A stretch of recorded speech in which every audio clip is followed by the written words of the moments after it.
Christian Bale has one of the most insane careers out of any actor working today. From starring in one of the biggest blockbusters of the 2000s to losing and gaining absurd amounts of weight for his roles. He can do accents, he can do action, he can do quiet psychological drama, and everything in between, all while being one of the most dedicated and committed actors that the industry has ever seen. I mean, there aren't many actors out there who can go from playing Batman in one of the highest-grossing films of all time to starring in a tiny, low-budget indie film where he lost 63 pounds just a year later. Actually, he did that in reverse, but still.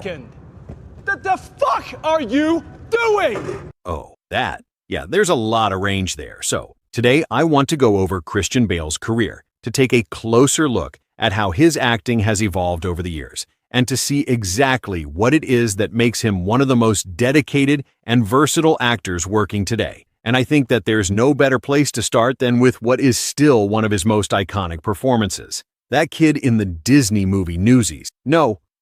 Okay, it's actually a pretty solid performance for a teenager. But just a few years earlier, in 1987, a 13-year-old Christian Bale would have his first breakout role with the movie Empire of the Sun, one of the most impressive child performances in film history. I can bring everyone back. I can bring everyone in here, sir. In the film, Christian Bale plays a young British boy who gets separated from his parents during the Japanese invasion of Shanghai in World War II. And in a movie that deals with some incredibly heavy themes like war, survival, and the loss of innocence, a 13-year-old Christian Bale delivers a performance that is surprisingly layered and emotionally convincing, carrying the entire movie on his shoulders in a way that most adult actors can't even pull off. This isn't to say that the film doesn't have great supporting performances, because it absolutely does. But what makes it special is how Bale manages to portray this child who slowly transforms from a sheltered, privileged kid into a hardened survivor. And he does it with an emotional authenticity that feels way beyond his years. And although this was directed by Steven Spielberg, which obviously helped, I think this behind-the-scenes detail is pretty telling of Bale's dedication even as a kid. Spielberg reportedly said that Bale was so committed to his role that he had to remind him to act like a child between takes, instead of staying in character. What do you remember being on the set? It was just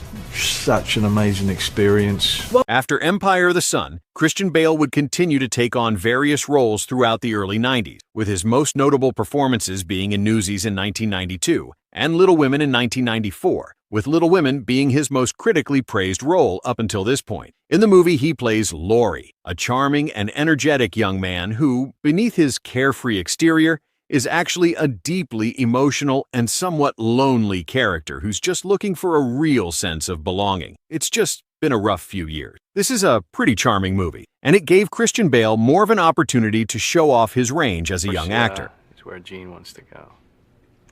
But it was in the year 2000 when Christian Bale would have his first truly iconic adult role in a film by playing Patrick Bateman in American Psycho. Do you like Huey Lewis and the News? In the movie, Patrick Bateman is a character that feels almost like a terrifying funhouse mirror version of every charismatic businessman you've ever met. A character who is charming, obsessive, and completely unhinged. Which makes sense because the whole movie is about the thin line between polished success and total psychopathy. I have to return some videotapes. In the film, Bateman is a wealthy Wall Street investment banker who leads a double life as a serial killer. And the movie uses this premise to deliver one of the sharpest satires of the last 30 years. It's full of dark humor and unsettling sequences, but what really sells this movie is Christian Bale's magnetic and deeply unsettling performance. His character is simultaneously repulsive and fascinating. Let's see Paul Allen's card. And if played by another actor, the character could have easily come across as cartoonish or one-note. But Bale manages to play this character with enough intensity and charisma to make Bateman feel genuinely terrifying while still being strangely entertaining to watch.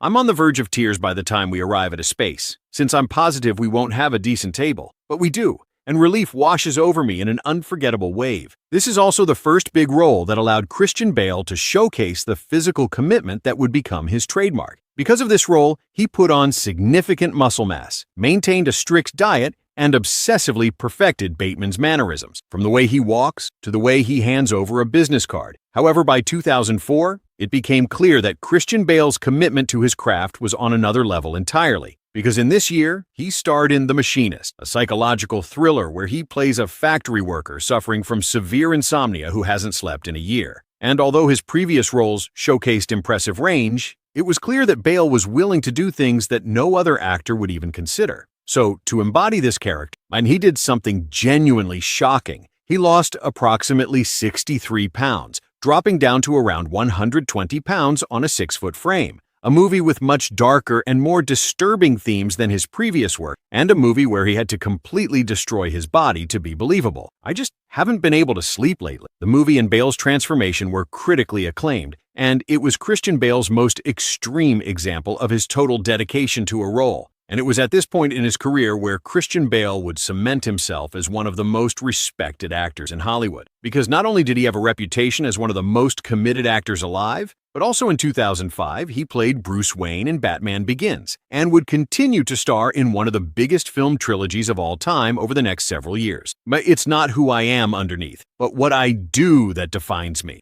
It's not who I am underneath, but what I do that defines me.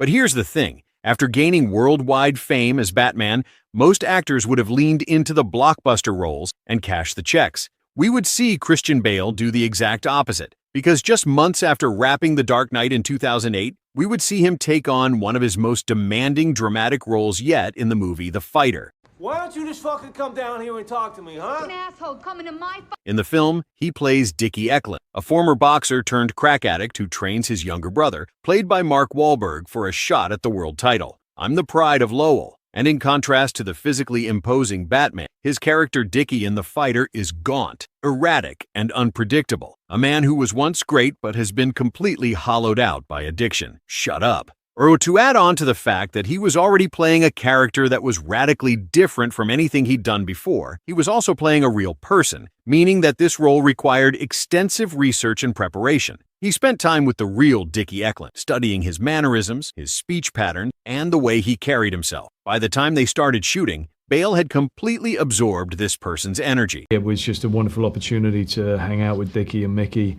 get to know them, get to understand their fight. Despite these challenges, Christian Bale delivers what many consider to be the performance of his career, completely embodying his character and making Dickie's complicated relationship with his brother feel fully realized, even though the movie isn't solely focused on him. His performance in the movie ended up winning him his first and so far only Academy Award, and the extensive research and physical transformation that he did for it would become the standard that people think of when they talk about method acting in the modern era. A role that required him to completely change his physicality, his voice, and his mannerisms. And he didn't stop there, because what makes Christian Bale's career truly remarkable is that he kept doing this over and over again. After The Fighter, he gained back the weight for The Dark Knight Rises, then lost it again for American Hustle, where he actually gained a large gut and a comb-over to play a con artist in the 1970s. I felt like I was really on to something. And then came The Big Short, where he played a socially awkward hedge fund manager who predicted the 2008 financial crisis. And once again,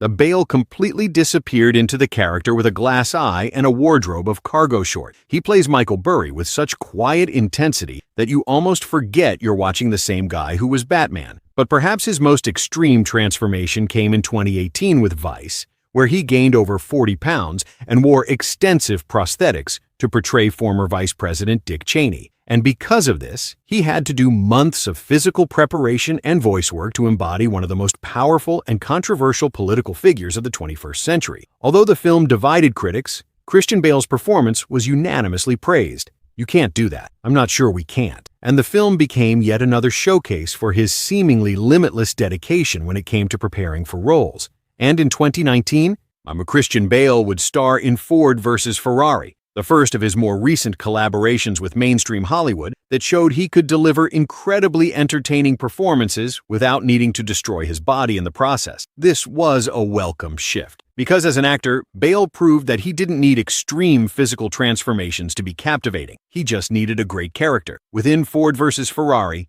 Christian Bale plays Ken Miles, a brilliant but hot-headed British race car driver in the 1960s who has been overlooked by the racing establishment. You're going to have to trust me this. The movie then follows him as he pushes himself and his car to the absolute limit in order to beat Ferrari at the 24 Hours of Le Mans. And what makes Bale's more recent performances so interesting is that he's become more comfortable letting his natural charisma carry the character rather than hiding behind transformations. In Ford vs. Ferrari, Bale's Ken Miles goes from a stubborn, prickly mechanic, that's not the bloody point, to a deeply sympathetic man who just wants to drive the perfect lap. And yet, despite his triumph, the ending reminds us that the system rarely rewards the individual. In The Pale Blue Eye, Bale plays a retired detective investigating murders at West Point in the 1830s, a slow-burn performance that shows his ability to command the screen with restraint. In Amsterdam, despite the film's mixed reception, he delivered a committed and eccentric performance alongside an enormous ensemble cast. And with Thor, Love and Thunder,